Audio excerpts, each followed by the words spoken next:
your day in the life on your IG, wake up at 4:30, work out. Yeah. Did you wake up at 3:30 because you're doing my podcast? Yeah. Prepare? Okay. Need 2 hours to prepare for this You one. needed to prepare. You were like, but I saw what really inspired me. You're like, if I wake up at 5 a.m. and my competition wakes up at 7, that's 2 extra hours a day. That's 10 extra hours a week. That's 20 extra days a year. And that's how I think. I think everything in math. Yeah. And even how you delegated, you were talking about the math of getting your driver and how actually that's buying you time, which is having you make more money. Yep. But are you still waking up at 4:30? I do 5 days a week. Depends on where I am because there's a lot of travel involved in the job now and the markets we're in, and I go around. But I'm very much a creature of habit, and it's just what I know. Yeah. I just like, it's just what makes me the most comfortable at this point.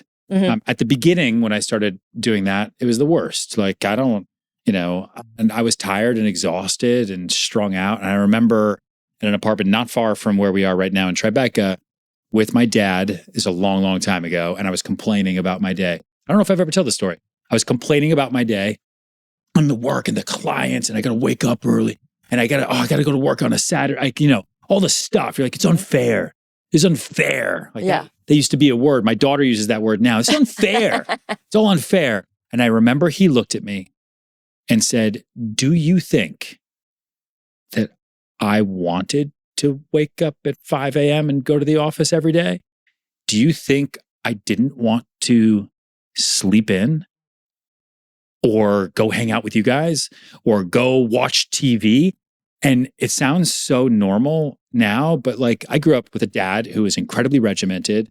Like, every day was the same. He was a machine, and he provided for a large, large family.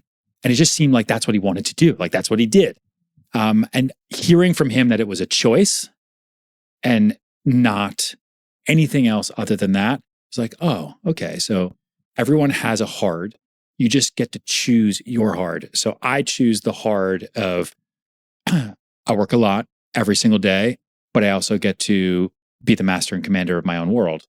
I could have a hard where I work for somebody else and respond to them all day, and I could be fired at any time. I don't want that hard. I've chosen a different type of hard. And I mean, you are truly one of the first and greatest to do it. I have to give you your flowers.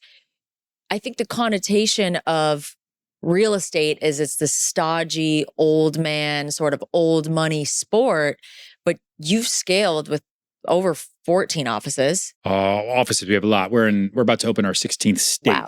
And then we have offices in all the markets. Okay, so I was far off, way more than that. And then the TV show and then the entertainment. So it's like you've set the bar. So I want to give you your flowers for that. Yeah, I think we were the first to do property tours on YouTube in 2014. And because $1 Million Listing had come out, and people would call about properties they were seeing on TV that we sold a year ago, because you film the show and it takes them forever to edit. And there was a guy that worked with me who said, you should do this on YouTube. But YouTube was like toys and reruns of Kevin Bacon clips and stuff. Like, at that time, this is 12 years ago. Like, no, but that audience, and I'll never forget, he said, you're not trying to reach the client. You're trying to reach the client's kid, because the kid talks to mom and dad and they have influence over the decision maker. It's like, that is messed up and that's weird. And we changed everything. Now everybody obviously does content to commerce for whatever product, but it was weird at the time, and it was not the direction I was told to go in, that's for sure. And Gary V, shout out to Gary V, he gave me very similar advice. Like 8 years ago, when I said I wanted to break into movies and TV shows more, he was like, create TikToks and DM the directors you want to work with, DM their kids and like tag their kids. And I was like, huh? And he's like, no, trust me.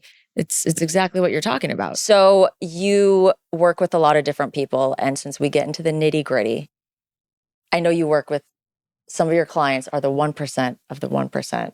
We're talking really wealthy. Like, I know billionaires call you up. Like, does Elon Musk call you up? Like, hello, Ryan, I'm looking for a penthouse. Actually more like a bunker, for all my kids and everything. Like, does he hit you up? Like, how often are people just hitting you up directly?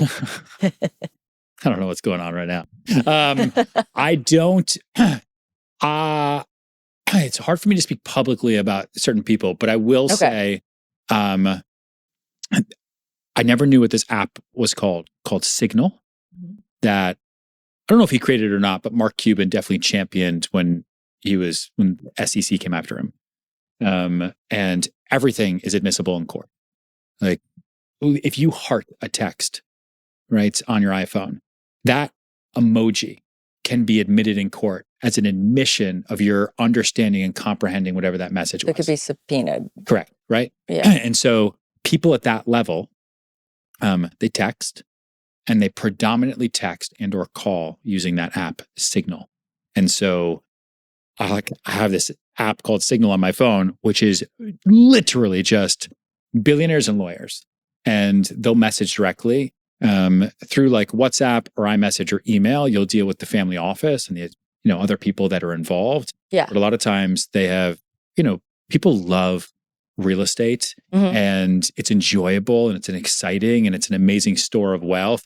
And so they enjoy putting the pieces together, especially now because so much wealth has been created. We were just talking about, Florida with your husband. And like, I never really did residential assemblages for people ever. Like, it's sometimes in New York, you go into this building over here and someone would buy 17B. And you know what? Let's take 17A while we're at it. You never know. Or like 565 Broome. Where am I? It's right down here. It's right below. You can't see it. We used to live there. Oh, you did? Yeah. Yeah. So I sold South Penthouse A, and then we just picked up South Penthouse B in the event that someone wanted to combine later down, or you could have the optionality. In Florida, we sold the Estee Lauder lot for just under 200 million last year, and then bought up all the houses around it as optionality for control. And so going back to time, you're talking to me about time.